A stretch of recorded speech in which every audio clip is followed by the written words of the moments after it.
Neste momento, Deus, através desta emissora, leva até você mais um programa de fé, com mensagens, hinos e orações a seu favor.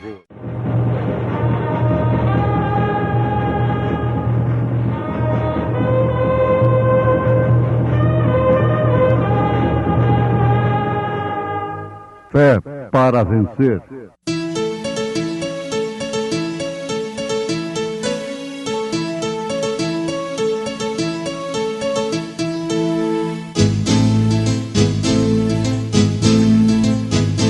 Mensageiro, Deus enviou o seu profeta, seu profeta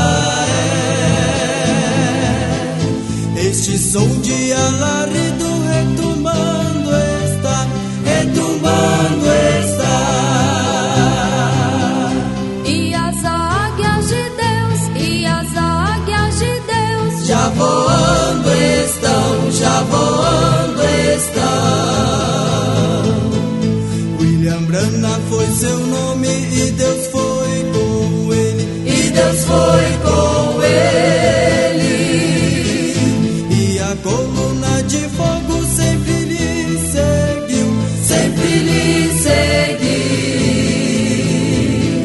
A palavra ele pregou, a palavra ele pregou com fidelidade. Como também nos elegeu nele antes da fundação do mundo, para que fôssemos santos e irrepreensíveis diante dele em caridade, e nos predestinou para filhos de adoção por Jesus Cristo, para si mesmo, segundo o beneplácito de sua vontade. Meu caminho em suas mãos.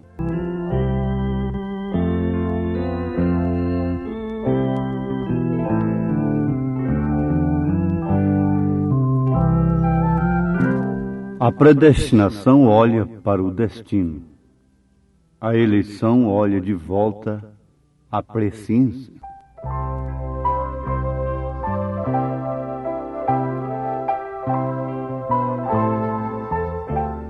Ouvintes, existe muita curiosidade sobre o futuro.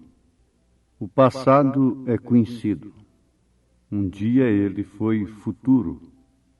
E muitas das coisas que aconteceram se tornam tão comuns que são esquecidas, ficam no mar do esquecimento. E, no entanto, antes de acontecer, eram esperadas com curiosidade, com interrogação, com expectativa. Mas depois que aconteceram, então tudo ficou comum. O presente é lotado de surpresas agradáveis e desagradáveis, ora sorrindo, ora chorando, mas foi também um futuro que está passando para o passado. Há muita curiosidade sobre o futuro. E por isso existe crença até de ler a sorte. A sorte seria como uma coisa determinada, um destino para a pessoa. E há muitos agoureiros que acham que podem adivinhar o futuro. E com isso eles conseguem até dinheiro.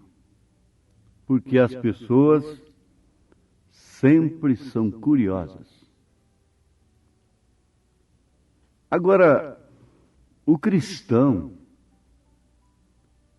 tem uma fé que é baseada, na verdade, no passado.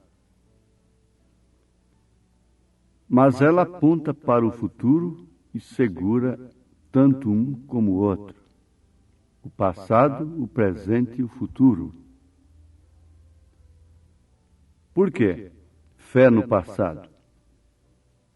Porque o Cordeiro de Deus foi sacrificado desde antes da fundação do mundo. E segue-se também que, uma vez alcançado pela fé, O cristão crê na sua eleição, que olha de volta à presciência. Então, quando Cristo foi crucificado, o Cordeiro de Deus foi crucificado desde antes da fundação do mundo, você também foi crucificado com ele, como cristão que és. E a predestinação olha para o destino. Lembra-te de mim quando entrares no teu reino. A resposta foi categórica. Hoje mesmo estarás comigo no paraíso. Aquele homem era predestinado. Agora ele representa essa classe de pessoa que, como Paulo, está crucificada com Cristo. Mas não podemos, de maneira alguma, nos esquecermos de uma coisa. É que, de todos os modos, viemos ao mundo em pecado. Éramos, portanto, um cardo. Nasci em pecado. Fui formado em iniquidade. Vim ao mundo falando mentiras. Nascido entre pecadores. Pai e mãe, toda a família, pecadores. Então, eu era, você era, nós éramos cardos. Porém, repentinamente, me tornei um grão de trigo. Agora, como aconteceu isto? Foi porque ele nos elegeu nele antes da fundação do mundo, aos Efésios capítulo 1, verso 4 e verso 5. Ele nos elegeu antes da fundação do mundo e nos predestinou para filhos de adoção por Jesus Cristo. Agora perguntamos, por que então ainda tivemos que nascer em pecado, sermos formados em iniquidade, virmos ao mundo falando mentiras, nascido entre pecadores, pai, mãe, toda a família? Por que então nascemos como cardo e não como trigo? Ouvintes, aí justamente explica o porquê de Deus ter permitido a queda. Porque nele havia atributos de Deus, de Salvador, de curador, de transformador. Esses 80 anos, falando de uma maneira avantajada que o homem suporta aqui na terra, é simplesmente para que Deus manifeste através dele seus atributos de Salvador, de curador, de transformador e assim por diante. É o que explica isto. Agora, se de fato fomos elegidos nele antes da fundação do mundo e nos predestinou, então nós somos repentinamente transformados em um grão de trigo. Ora, o que foi isto? Eleição, predestinação. Agora, se não houvesse uma metamorfose na natureza, o mistério seria maior. Mas você sabe que existe uma metamorfose, uma transformação na natureza. Há seres, há insetos que se transformam de uma lagarta, por exemplo, em uma borboleta. Existe comprovadamente, cientificamente, e mesmo dispensando o fator científico, qualquer um pode ver a metamorfose, a transformação na natureza. o que facilita mais o compreendimento, a compreensão desse mistério da transformação. Agora, não é que nós fomos nascidos originalmente como perdidos e depois fomos salvos surpreendentemente. Não, Deus não se surpreendeu com a nossa salvação. Aquele pé de cardo estava elegido, predestinado para se transformar em trigo. Muitos outros cardos não se transformaram. Mas você se transformou. Mas o corpo de Cristo, a lavoura de Deus, foi transformada. Agora, é mistério. E se nós não tivéssemos um Deus de mistério, que Deus seria este? Seria um ledor de sorte? Um agoureiro? Não. Ele não tem que ler a nossa sorte. Ele conhece a nossa procedência e conhece o nosso destino. E quando Ele está em nós, nós simplesmente temos segurança disto. Isto quer dizer que desde então sabemos de onde viemos e para onde iremos. Eleição e predestinação. Isso é questão de ser filho. O filho pródigo é um exemplo disto.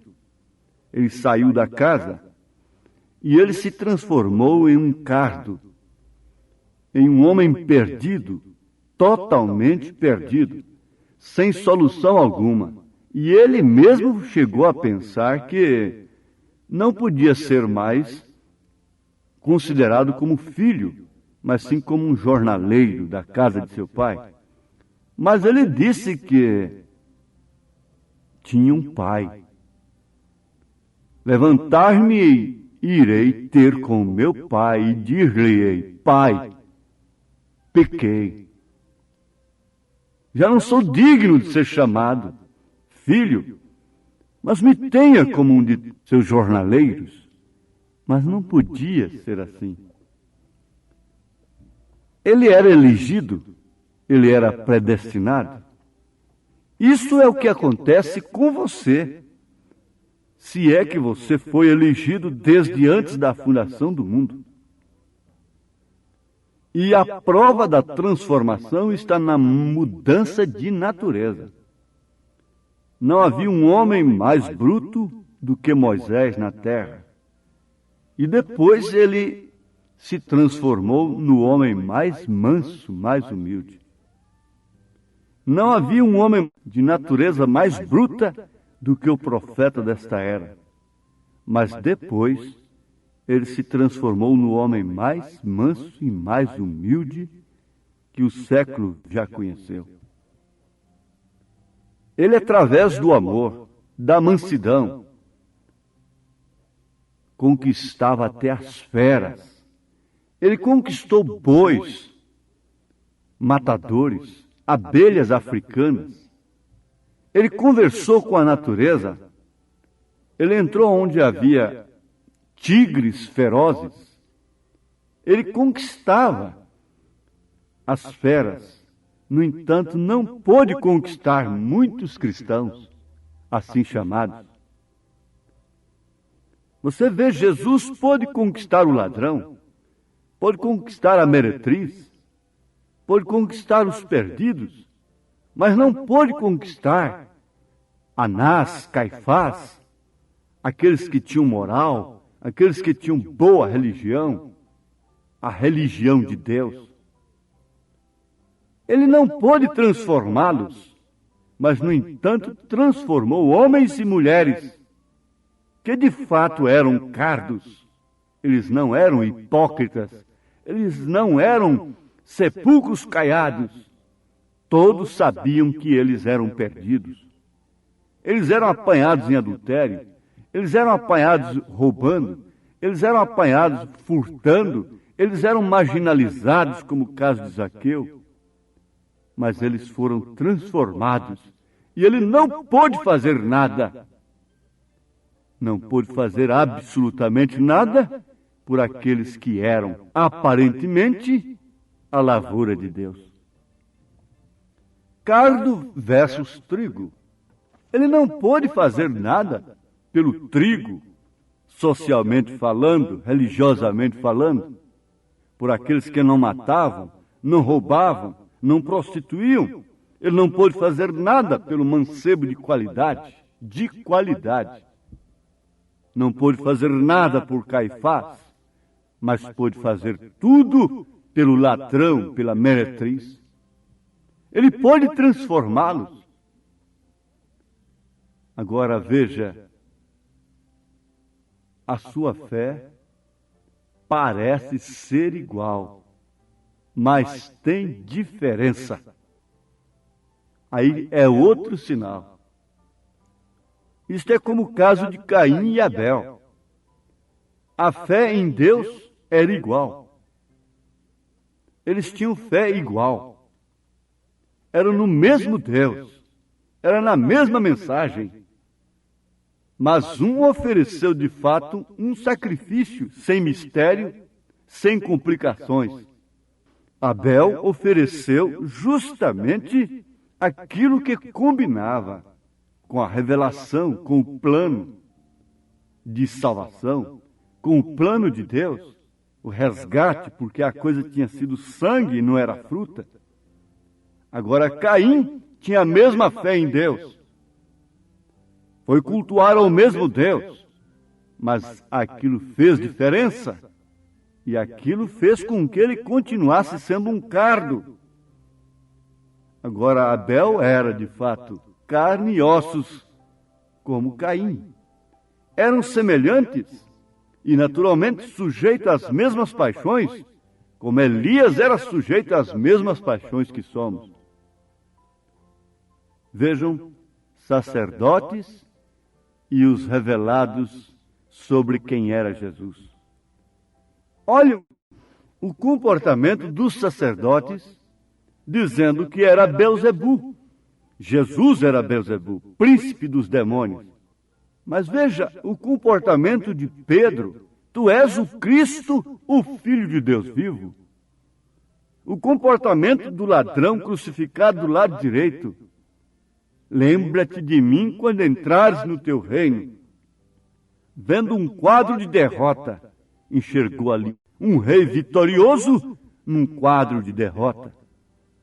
É isto que acontece, você vê na mensagem, que o mundo vê como um quadro de derrota. Você vê no ministério que os olhos naturais olham como derrotado, mas vê nele o poder de Deus, a coluna de fogo. Você vê na mensagem do profeta de Deus aquilo que o mundo natural religioso não pode ver. Agora, voltando à curiosidade sobre o futuro, o poeta diz: nada sei sobre o futuro, porém nada temo no futuro. Por que tanto temor e curiosidade pelo amanhã? Se somos elegidos desde antes da fundação do mundo, ora, irmãos ouvintes, o que fala a predestinação? Baseado numa eleição. Fala que estaremos com Cristo, que Jesus estará conosco. A curiosidade é mais causada pelo medo, pelo temor. É uma interrogação. A interrogação quer dizer insegurança, nesse caso. Quer dizer incerteza. Então começa a se estudar, curiosamente, o que será o futuro da alma, o que será o futuro do espírito. Mas Paulo disse: não quero, irmãos, que sejais ignorantes acerca dos que já dormem, como os demais que não têm esperança. E assim ficam recomendando suas almas. Mas ele disse, gritou com sua alma, com seu espírito: mas eu sei em quem tenho crido, estou certo de que ele é poderoso para guardar o meu tesouro até aquele dia final. Eleição e predestinação. Isto é tudo para o cristão. Você vê que mesmo Jó, Está escrito a seu respeito: o que ele temeu aconteceu. Ora, se é o que você teme acontece, e o que você crê? O temor, nesse caso, é uma fé negativa. Você está crendo que vai ser derrotado, derrotada, e que essa doença vai te matar. Então isso acontecerá. É uma fé negativa. Por que agora não ter fé? Que embora o barco jogado para lá e para cá, o que é seu é seu. Eles dizem: o que é do homem, o boi não lambe. O que é do homem é do homem. Se Deus te deu, Ele te deu. Por que temer? Se Ele te elegeu, se Ele te predestinou. Ora, somente há uma coisa a fazer: é segurar, é crer, é confiar. E isto é o que coloca Deus em cena.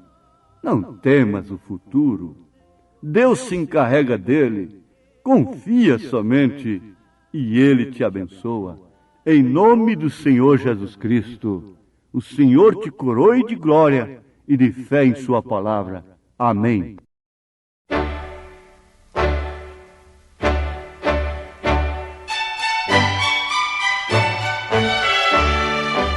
Ouvintes, escreva-nos pela caixa postal de número 15.020, 15020, CEP 74.501-970, Goiânia, Goiás.